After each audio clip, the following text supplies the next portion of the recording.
All right, then I guess in that case, I'll welcome everyone to Peter DeVault's Thesis Theater. He's going to tell us about illuminating the metrical grammar of Germanic alliterative poetry.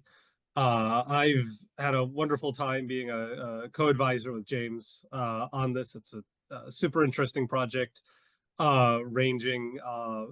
It's dealing with meter, which is always a subject close to my own heart, and I love to see a project engaging with the metrical details and nuts and bolts of alliterative verse in this way, and then ranging across Old English, Old Saxon, Old Norse, and then also doing a very interesting side of things on the coding end of things, which James, I think, also has a word to say on here. So Peter himself is from the upper Midwest, so also my home area, close to my heart.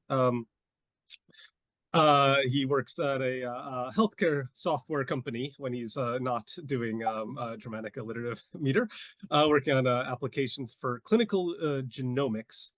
And he apparently discovered Signum back in 2019 when he was looking for linguistic resources on Tolkien's invented languages. And he's come to dive into the world of Germanic languages and texts. And he also has hobbies of recording music and talking about dragons, which are both excellent hobbies, I think.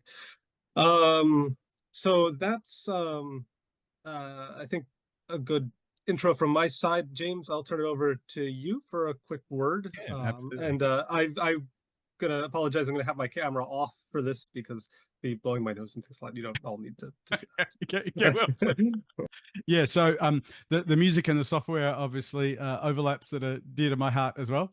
But one of the things that excites me about the work that Peter's done is, well, there's a few things. One of the things I think it demonstrates is that computational approaches take nothing away from the careful and precise work of a philologist. And in fact, in a way, they can help with that care and precision and keep the philologist honest about whether their hypotheses really do apply to the text in every case. It's a wonderful way of testing things out and finding exceptions. I'm excited that not only the annotations and data and stuff that Peter's produced that he'll talk about, but also the code the code pipeline that hopefully Peter himself and also others will be able to pick up and apply to a broader range of texts. And finally, as I'm sure we'll see, I'm excited about the way that Peter has visualized the results as well, demonstrating something that's really dear to my heart, that we can produce these sorts of online reading environments that go beyond what is possible in a print book. But I don't want to give away anything more, so I'll hand it over to you, Peter, and tell us about all the stuff you've been doing. Well, great. Thank you, James and Nelson. So it's a beautiful morning here in Wisconsin to talk about Germanic alliterative poetry. So I'm going to begin things in Germanic fashion by proposing an unlikely thought experiment. So imagine you've discovered a medieval Germanic manuscript and you think it might contain poetry. Obviously, what you'd like to do is publish this work. You'd like to give it to the world, and as part of that edition, you might want to not only present the words as they appear in the manuscript, but also arrange them into verses and lines as people are expecting to see them in a printed edition. And then as a stretch goal, you might also want to annotate that poetry with metrical markup. So you might want to describe the rising and falling of the cadence that a performer who is reciting that poem might use. So how would you go about all of that? Now, this, of course, is a unlikely thought experiment. There are probably not many more, if any, Germanic manuscripts to be found containing poetry, but we'll see what we can do by starting at the very beginning, starting with the manuscript itself. Now, for those of you who are not familiar with medieval Germanic manuscripts or manuscripts of any kinds, this probably does not look like poetry at all, if what you're expecting is something like this. Of course, Beowulf being one of the most famous Germanic alliterative poems. in this rendition, we see that the poem is neatly organized into lines and what we might call half lines or verses. So each line has 2 verses on it. That is a lot different from what we see here. So in order to get to that point where we have the verses and lines on the page, we really have to earn that. So if you've discovered a new manuscript, obviously it doesn't come with those lines and verses. We have to figure out how to, if they in fact exist, how to recover them. So starting with what we do have, which is a lot of characters and words on the page, what can we do? Well, a few words about the manuscript itself. So these types of manuscripts are typically inscribed on animal skin, so goat or sheep skin. They're stretched and scraped, and then the writing is actually inscribed. So that's the work of the scribe. And each one is unique, even if they're copies of the same underlying poem. Each one is going to have perhaps different abbreviations, different writing styles, etc. And it's part of my goal to not only retain some of the flavor of that manuscript, but see where it leads us in our development of the poetry itself. So I'll point out a few things here. One is that sometimes it can be very difficult to make out what was actually on the manuscript leaf at the time. And in Beowulf, for example, there are many pages where the edges are missing. Here we can really still make out that this was an R, so that was R, var, that's Sigurður.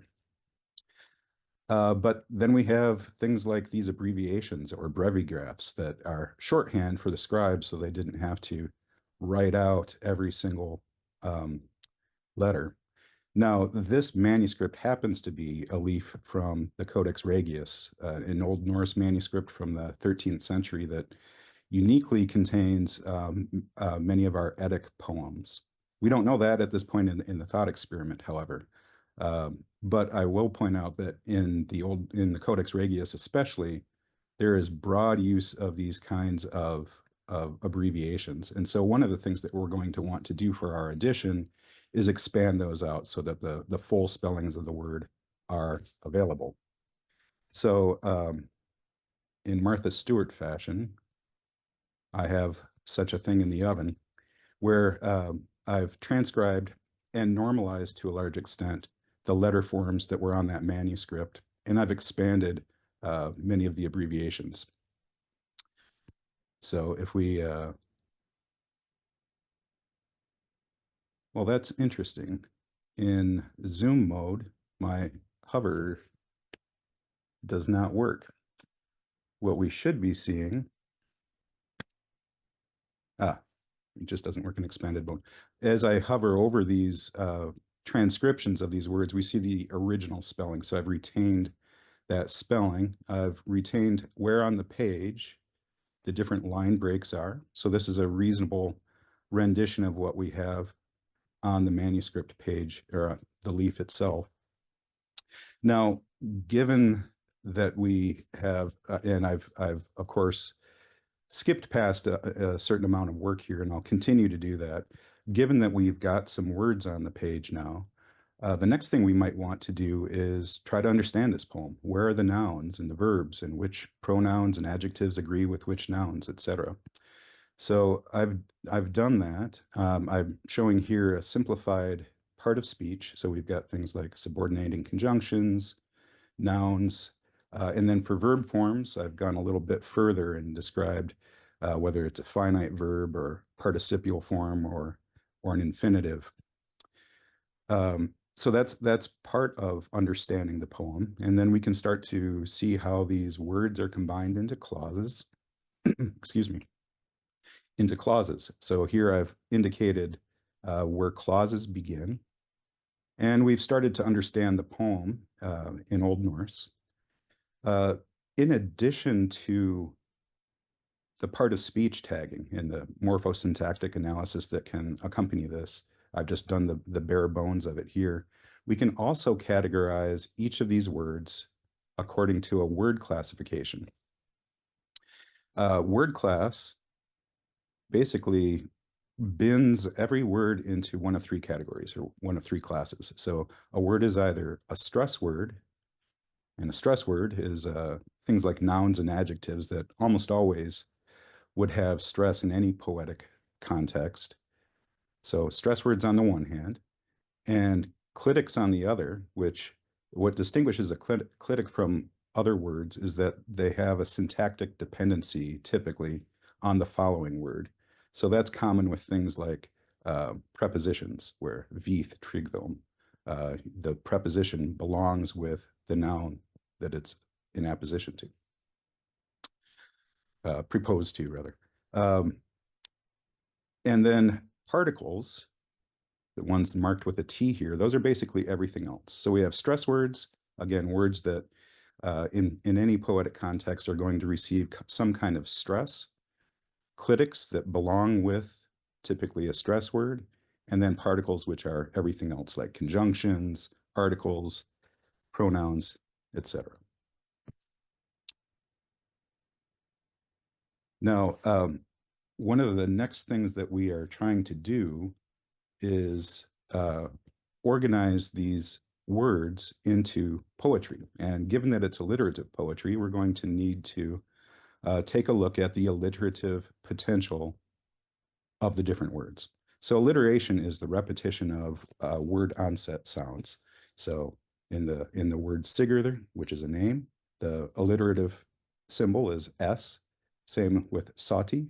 With Gyuka, it's G. So that's going to alliterate with other words that have a G sound. Brodhra is going to alliterate with other words that have a B sound, etc. For vowels, any vowel can alliterate with any other vowel or vowel combination. And I've represented that with the null consonant marker here. And then there are some other details having to do with consonant clusters that alliterate with each other preferentially that we'll see some examples of. Now, what we're trying to get to, again, is something like this, where we've got verses within lines. And if we take a look at the alliteration of a poem, we notice that there's alliteration in every line, and it's a different alliteration in every line. So there's an alliterative series of words characterizing a poetic line. So here in the first line of Beowulf, we have Gardana and Yardagam, pronounced differently, but there's an etymological reason why they're grouped together under the same alliterative symbol. And then the th sound, or thorn as it's represented here, that theodkunga thrimgafrunan, those alliterate, as does the ash and the e, because they're vowels. And then shield shafing shadana, this is where a cluster of sounds alliterates preferentially to just the initial sound itself.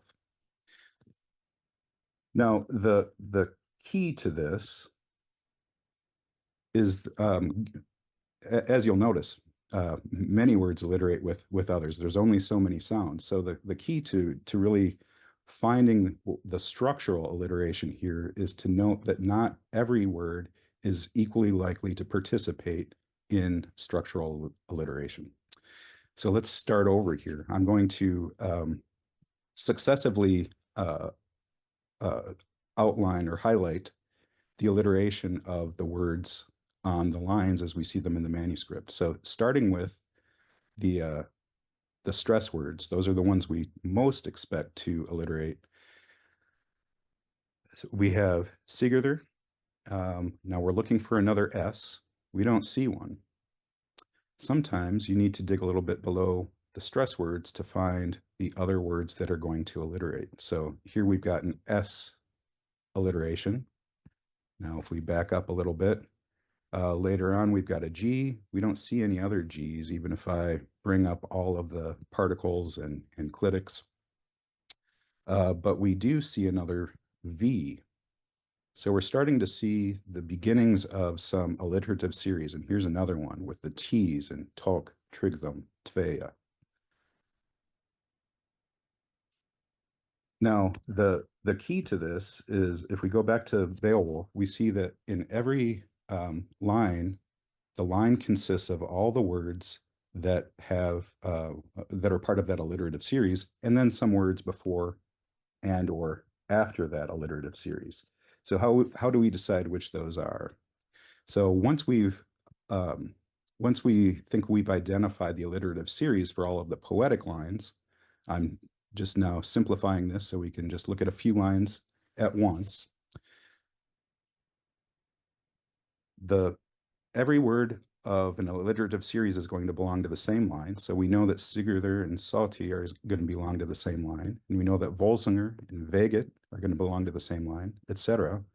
But we need to figure out what's going to happen with words like Yuka or Havdi, which are not within that alliterative series. Well, we've got some other clues. So remember earlier on, we actually noted where the clauses were, where the clauses start rather in our text. And if we do the same thing in our Beowulf example, we notice something very interesting, which is that all of these clause boundaries begin either at the beginning of a line, so the beginning of that on verse, or at the beginning of the off verse. It's pretty rare to see clause boundaries within a verse. And in those situations where you do see them, if the clause boundary ends within a verse, it usually began at the beginning of the verse. And if it begins in the middle of a verse, it usually ends at the end of the verse. So it's typically contained within a verse.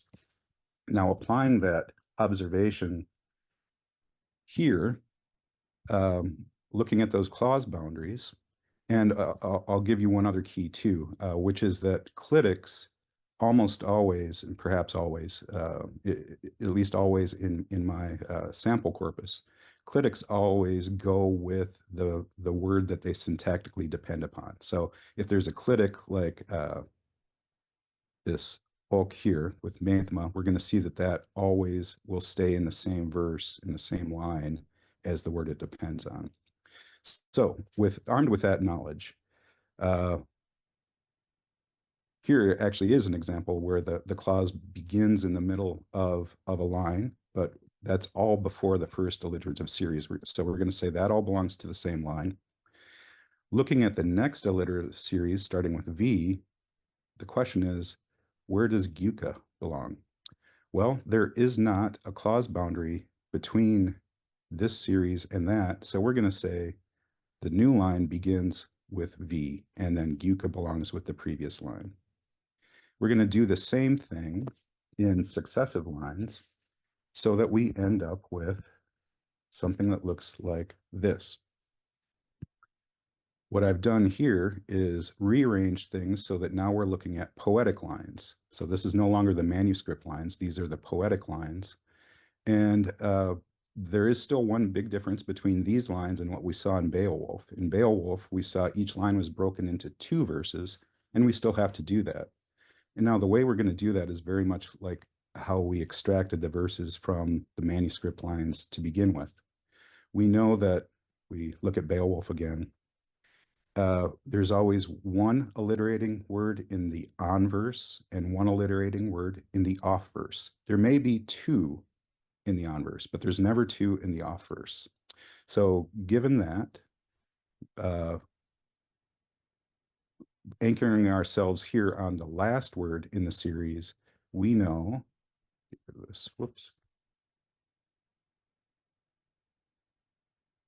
we know that Sati belongs in the first verse and Sigurður must belong in the second verse. So we'll put our boundary here. Now, in the next line, the V line, we do have a clause boundary. If we go back here, there's a beginning of a clause before that relative particle.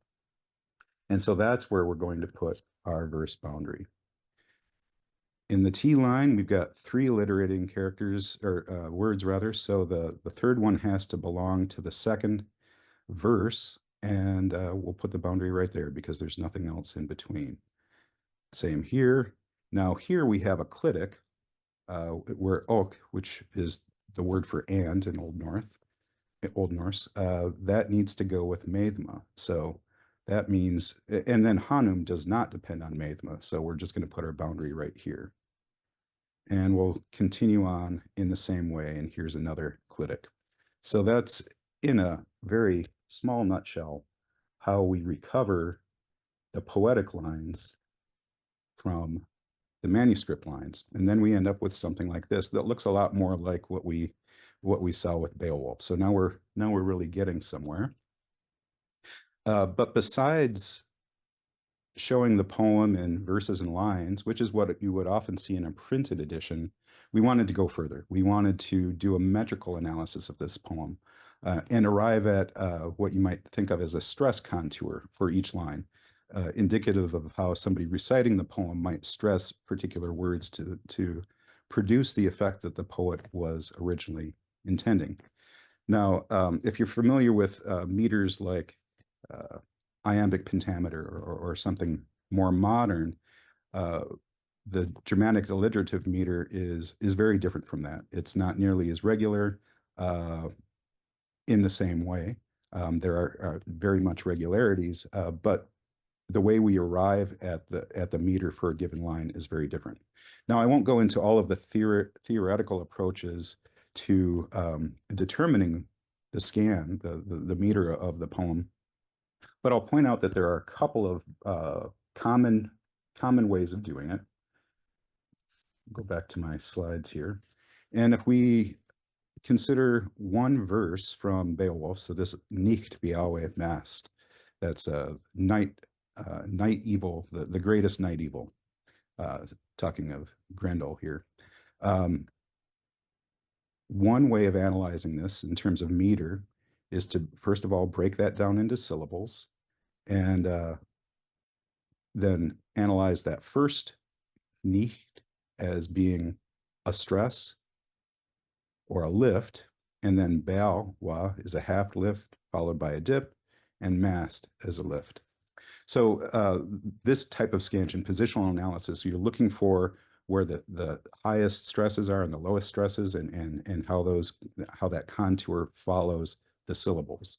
And there's a shorthand that's been around for over 100 years now, 150 years. Sievers considers this an E type, and that's a common shorthand for describing this verse in this way. Now, there's another way to describe this verse,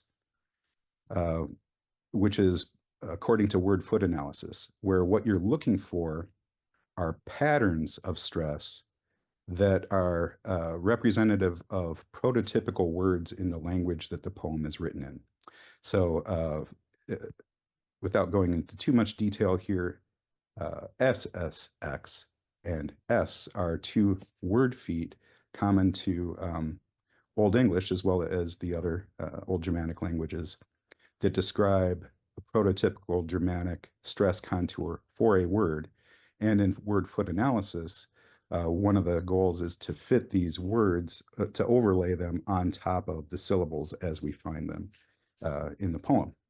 So these are two very different ways of describing essentially the same verse with roughly the same outcome, which is you have a syllable with high stress, syllable with less stress, unstressed syllable, and then another syllable with high stress. And I should mention that stress is some kind of heightened performative indication of importance, either through volume or intonation, much like you would expect. Okay, so given that, the first thing that we needed to do in order to produce these was to break the words into syllables. So let's do that. Now, happily, syllable breaking is algorithmic and deterministic, and I've got a tool that does that for us. So here all of the syllables, or all of the words rather, have been broken into their constituent syllables.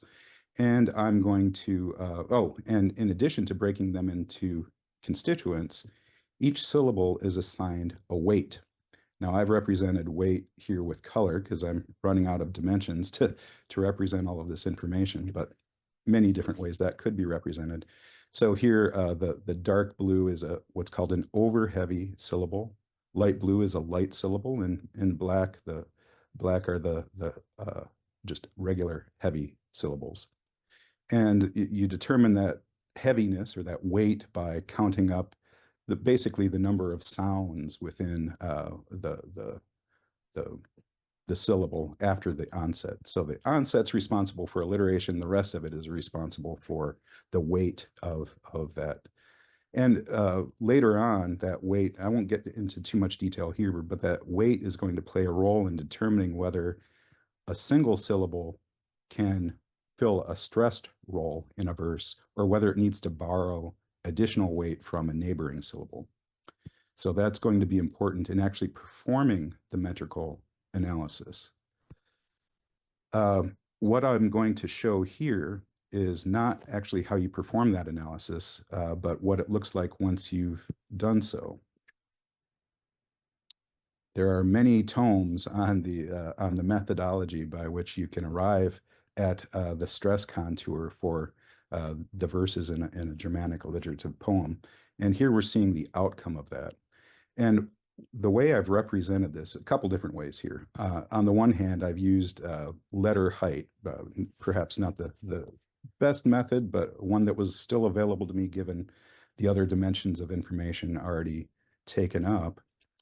So I'm using letter height to describe the level of stress. So this is Volsunger ungi och vega kuni, anam ati fn ega knati.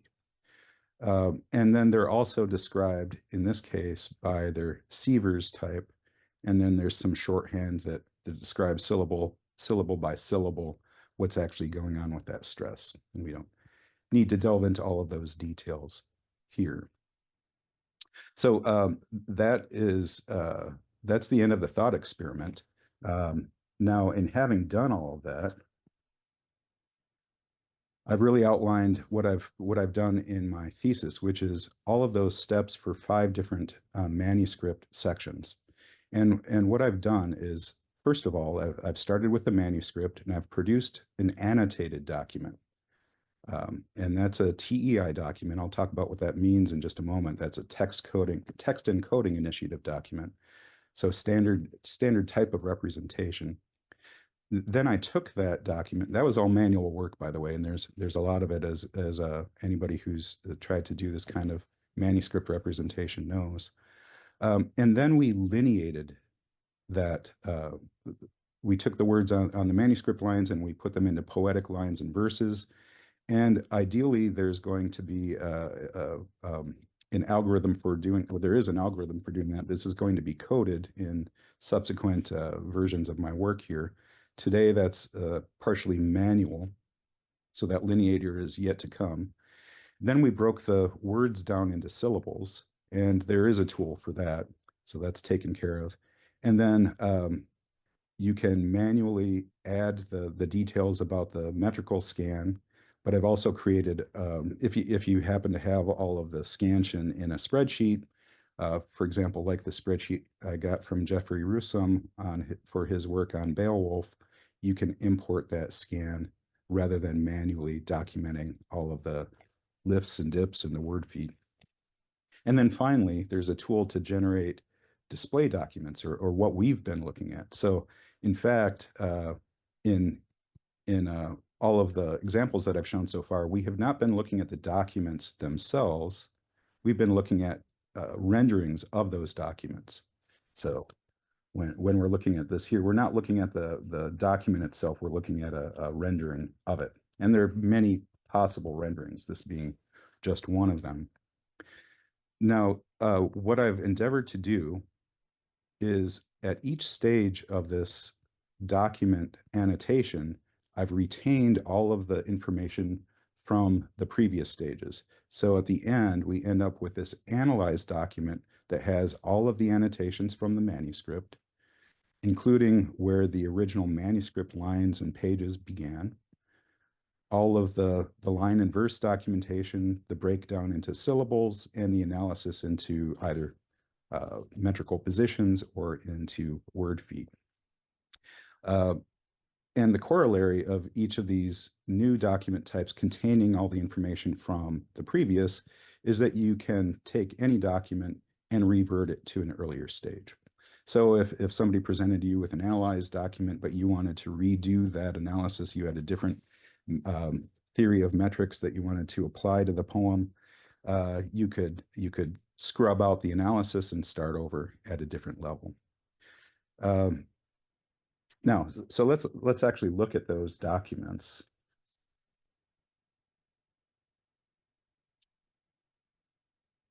So this is what the documents actually look like. They're not the pretty HTML pages that we saw a moment ago. So the first thing to know is that each of these documents is what's called a TEI document. Actually, the first thing to know is that this is an XML document. So if you're unfamiliar with documents that look like this with these tags that are in brackets, this is an XML document, which is a very general way of describing and annotating data. A specialization of XML is produced by the Text Encoding Initiative or described by them. So this specialization of XML tells you how to mark up a manuscript or a text of really any kind, as I've done here. Now, alongside TEI is another specialization of XML, which is called Minota. The TEI is the Text Encoding Initiative. Minota is the Medieval Nordic Text Archive. And the Minota guidelines, in addition to describing the text of the manuscript, also tell you how to describe both the facsimile version, a diplomatic version, and a normalized version. And there have been other Signum graduates recently who have done such analyses. Phil Knight, Christopher Schabert are among them. And that is very much in the spirit of this project. The only reason I haven't done the markup at all those levels is to save time. So in any future work, that would certainly be part of what I would be doing. All right, let's take a look at our example. So we started with, this is our Sigurðarkvíða in Skama. So at the end of our thought experiment, it turns out that the poem that we were looking at was actually the Ballad of Sigurður, the short one, which is the name in Old Norse here. So this is a TEI document again, which means that tools that know how to work with TEI documents will know how to work with these documents as well. Now, I've further specialized this, so it's not just TEI. In fact, all of the markup for the verses and the verse groups. So when we move to the lineated version of this document, we've introduced the lines and the verses. This is all markup that was specific to my thesis and the project that I'm working on here. So we've got verses, and then the words within those verses, and then the verses within the lines, or what I'm calling a verse group here. And if we take a look at, you don't need to look at all the details here, but we've got things like the word class and the part of speech and the alliterative symbol. When you're documenting what's on the manuscript page, sometimes you need to replace or provide words that were missing from the original manuscript.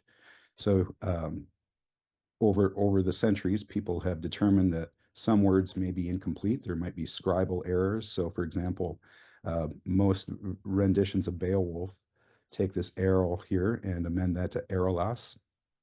And you can see other examples where we've taken abbreviations and I've expanded those within the markup. So this is all very dense, and obviously one would like to avoid working with the markup itself, which is part of why I've built some programmatic tools to do some of this work for us.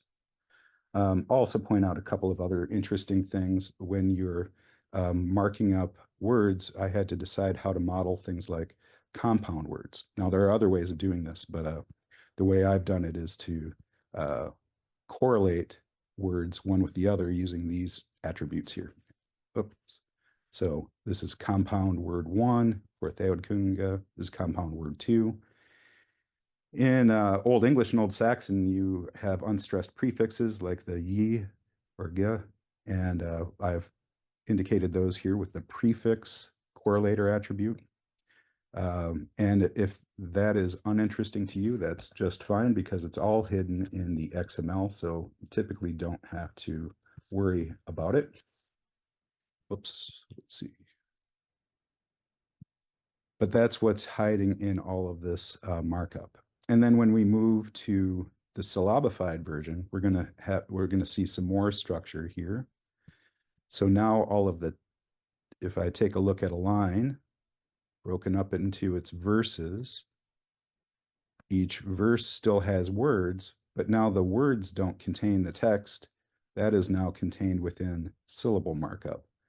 And here we have the more count for the syllable and the weight. And again, the word still has all of its annotations intact. And then finally, when we get to an analyzed document, there are two kinds. There's the metrical position type of analysis, and then there's the word foot analysis. This is an example of metrical position. And remember that metrical positions are lifts, dips, or half lifts, half dips, if you choose. And I'm a math guy, so Z for me is height. So anytime you see a Z here, that says we're starting a new position, and it's either a lift or a half lift, or it's a dip. And anything after that position marker is going to belong to that position until you see the next position marker. Now in word foot analysis, like I've done for Beowulf here, instead of positions with the Z, we've got feet. And what's important about a foot is not its height, but it's what I've in my head anyway called the toes of the foot. So the stress contour. And in some cases, there will be some extra metrical syllables as well that fall outside of those word feet. So that's all the markup that goes into these documents. And again, this analyzed document contains all of the information that was contained in previous versions. So it has all the manuscript data as well as the metrical data. All right. So let me talk about the manuscripts that I actually marked up. So Beowulf was one of them. And let's see here. Oops. Starting with fit 3. So I marked up 3 fits of Beowulf. So starting with Swatham Alchera, Maga Helf Danis, Singalaseath.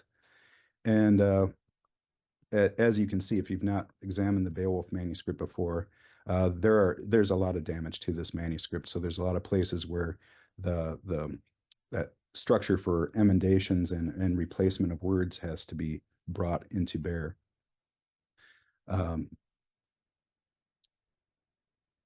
And let's see. And then another manuscript that I looked at was Genesis B. So Genesis B is a retelling of the Genesis story in Old English.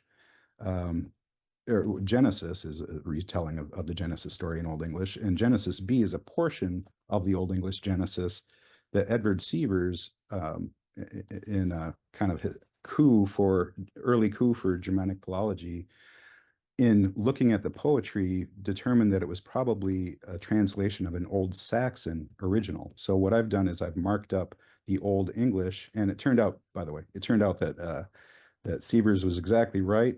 Some 20 years later, somebody pasted on the inside of a book in the Vatican, an example of that Old Saxon Genesis poem.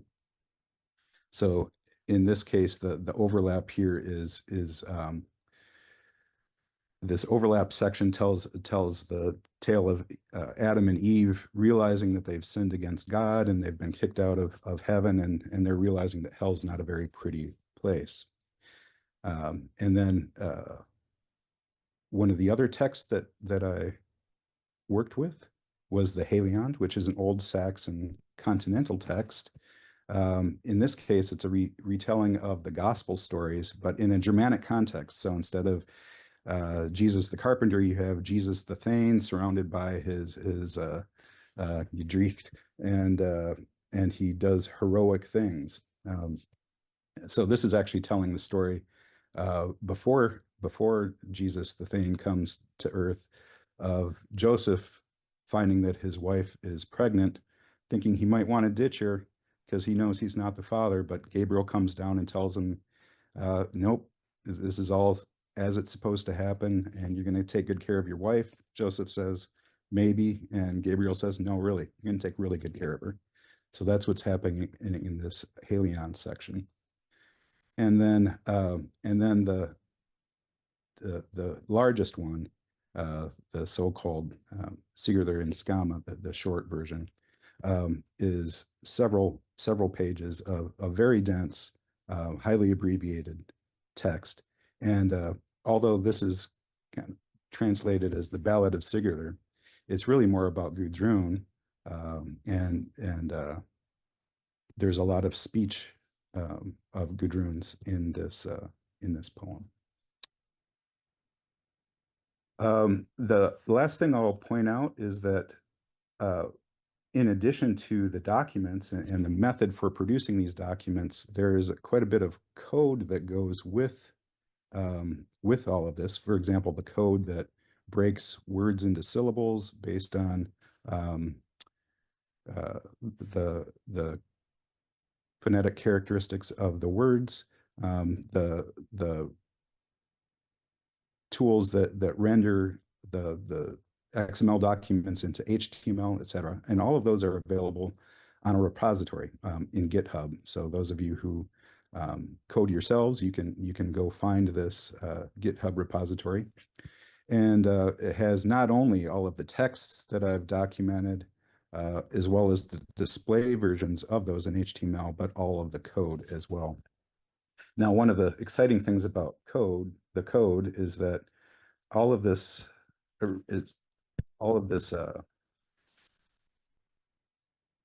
marked up documents are accessible by programmatic tools, and I've built quite a few of them myself. So I'll show you just one, which is what this is going to do is pull up each of those 5 documents, the analyzed documents, the final things, and do a very brief analysis of them just to count how many words and syllables, etc. There are many other applications of what could be done here, and this is just the beginning of my work. But what I hope to have demonstrated in this thought experiment and presentation is how to start with a manuscript and document the words and the characters and the punctuation on the manuscript, understand the words on the page, their parts of speech, their word classes, organize those words into poetic lines and verses, and perform a metrical analysis, all of which is captured in the same document, and again, can be rendered as a HTML document or used programmatically for whatever comparative and further analytical purposes one might want to use. So with that, I'll stop and open it up for discussion. Great, thank you very much. That was a wonderful job of compressing a very complicated and wide-ranging thesis down to extremely clear sequence of how it all fits together. We've already got one question in from Sarah. She's asking about where could you see this work taking you in the future? How could these techniques be applied elsewhere? Yeah, so I've really, although it was an enormous amount of work for the 5 manuscripts that I worked with, I've only really done the bare minimum of what I needed to do in order to produce these different documents. There's more work to do in facsimile transcription of those documents. There's a lot of other sort of metrical grammar work that could be done, such as noting the formulas that are used. I know other Signum recent graduates have done similar things. So that's all fair game for annotating in the markup as well.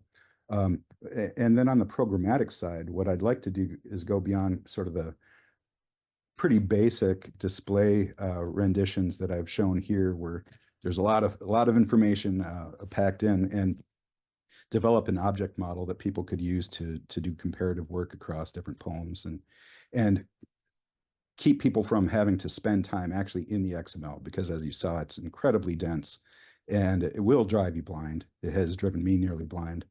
So working with that programmatically is much more desirable than working with the XML.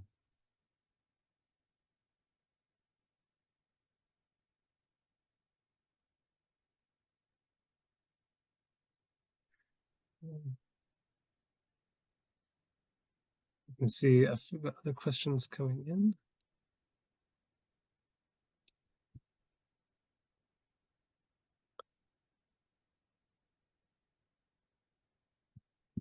What just if maybe go, or if you you've got, you know, nice little bits across all the different sort of big corpora of early Germanic alliterative verse. Is there anything particular, Sigurðar Kviða in Skama, that led you to pick that poem in particular out of the wide and vast world sea of verse? Well, I thought it was going to be short. It's in the name. I had already done a previous markup of Helre the Brunhilder, which is the epic poem that directly follows this one in the Codex Regius, and I knew that that part of the manuscript was relatively accessible. There weren't a lot of damaged areas, etc. So that was part of the reason. And it also seemed like a challenge, given that it actually is the short part is a joke. It's actually one of the longer Epic poems. Yeah. It's only short relative to a supposed other poem that's been lost. Right. Yeah. We've got other questions in as well. Sarah's asking, can you tell us a little bit about the other tools that you used but didn't build? Oh, well, other tools that I used but didn't build. Well, I certainly used some programs like Visual Code Studio to write the code in, and Oxygen to document the XML. Much of this was done by hand. I know in watching some other thesis theaters, other folks who have done some TEI Minota style markup have used some tools for doing that. I think that's a great idea. I didn't know about some of those tools before I embarked on my journey. But most of this is done by hand. So I wrote most of the tools myself.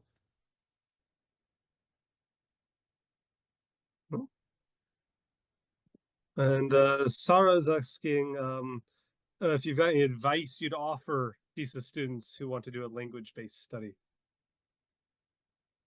Don't bite off this much. So I obviously tackled quite a bit here, not only understanding how people talk about meter and analyze poems, but also the three different languages, different manuscripts in each of those languages, and learning to code against them in Python.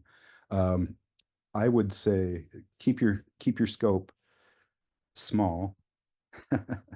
That's not advice I'm ever going to follow. So, but I would suggest keep it smaller than what I did.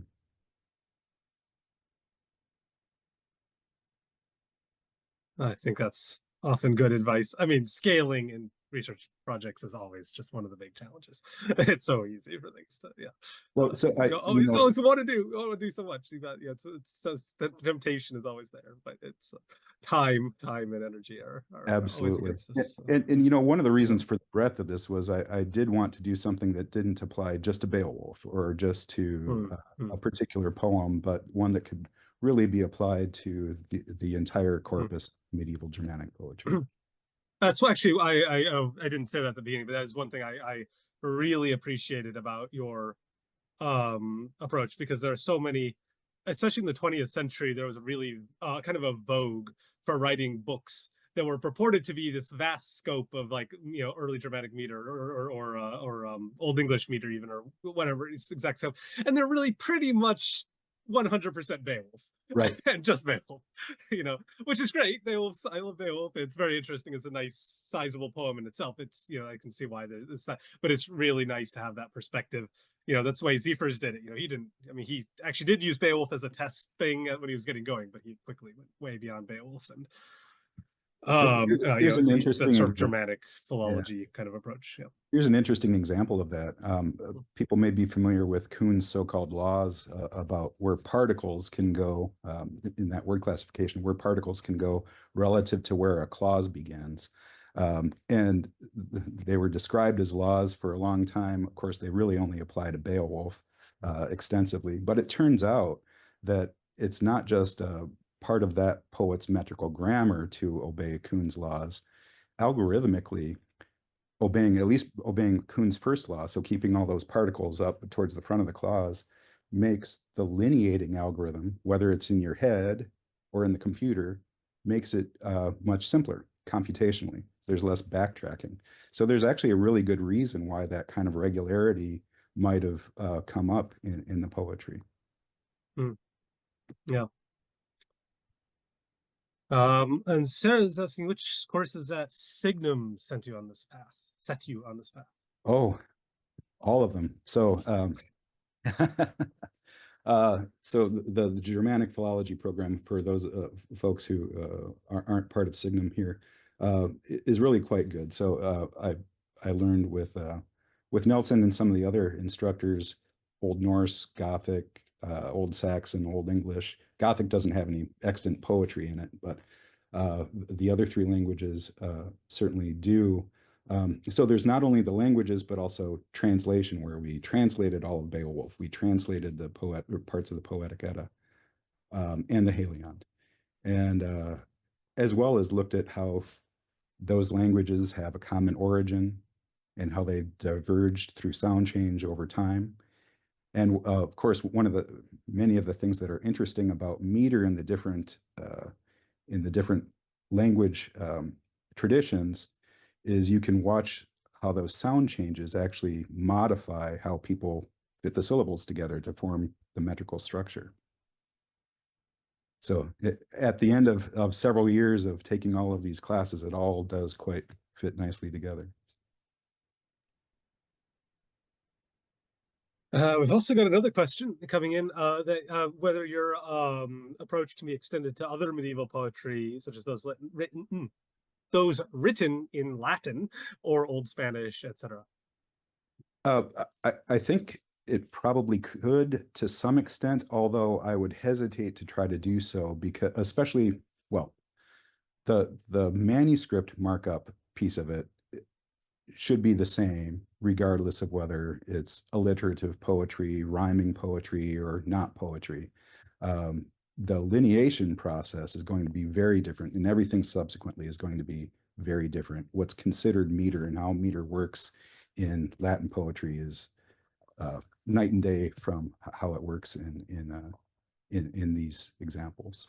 So yes, the concepts absolutely could be used, and I think James has actually done similar work in Greek poetry. The concepts could be similar, but the actual details of it would be very different. Yeah, and also interesting, the relationship between the manuscript layouts and the meter is also one thing that I'm not sure that is very widely known. I'm not sure it should be widely known, but maybe it should be, is that in, if you look at, as you very nicely showed, all these alliterative meters tend to be written out continuously as if as what we would think of as sort of a prose layout. Right. But the same scribal centers that are producing Old English manuscript poetic manuscripts that way, when they write Latin poetry, they write it out lineated. Right. They actually preserve the lineation structure in the manuscript. So you'd actually have a sort of a core difference. I suppose in some ways it would make your job easier, because if you were just trusted them, you'd already have the lineation information right there. You could probably also recover it algorithmically as well. But yeah, and of course the TEI has a lot of infrastructure for describing layout on a page. This is the beginning of the verse, and this is how it's related to the line. So, and maybe James has some other thoughts, but I'm not sure you could recover non-alliterative meter from margin to margin manuscripts. It's really the alliterative regularity that allows you to pull out the lines and figure out where they... And I mean, unless you had extremely regular meter as well. So right. You could do it with something like Homer, just based on the metrics. But yeah, and if you didn't have a really consistent meter and you didn't have alliteration, then yeah. Well, I guess rhyme is another. Sure. You could Yep, potentially you're right. recover from rhyming schemes. But I don't know of any cases where rhyming poetry is written continuously prose style. I think there might be some in Middle English. I have Okay. to double check some of the manuscripts, but I mean, the sort of classic ones are written out in Yeah. line by line, but But it's interesting. It's an interesting puzzle. Just the general lineation of stuff based on cues, phonological cues, and syntactic cues and stuff. Yeah. I should mention too, if I didn't already, that lineation algorithm that I described, that's not something you'll find documented anywhere. The closest that somebody has come to what I described was Robert Payson Creed in his book Reconstructing the Rhythm of Beowulf. He describes a similar algorithm, although that fails for some reasons, for reasons that I've come to understand in a number of places, and that my algorithm is a little bit more specific. So that is a novel part of the thesis, actually, is the describing. Obviously, other people have lineated poems before, they just haven't described their methodology. Right. And that comes back to what I was saying about keeping us philologists honest. There's a sense in which trying to develop an algorithm for, really tests whether the Right. method works or not. Yep, exactly. Rob's also asking, what does the poem sound like when read aloud? Oh, well, nothing like how it sounds when I read it out loud. But let me pull up that.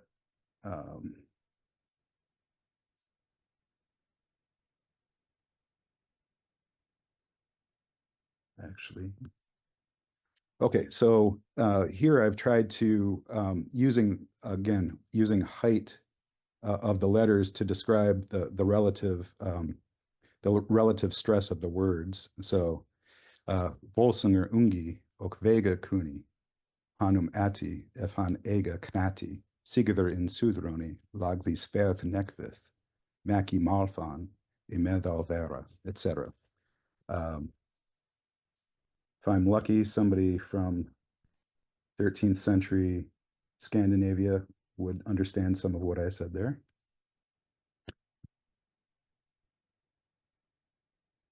I've also added in the chat a link to some of you may already know Benjamin Bagby as a early music specialist and does recreations of early music, or sort of applied, but with a lot of research behind what he does. And he does the first 1,000-ish lines of Beowulf. Yeah, he does as a performance periodically. There's been a DVD available for years, but he did a couple years ago, I guess. I just ran across this the other week. A recitation he did at that New York. I can't remember what it was. Well, it was one of the New York theaters, and they put it up online. So I put the link there to that performance, so you can see what one interpretation of a possible performance style. Reading it aloud, his pronunciation is very good. So. Cool.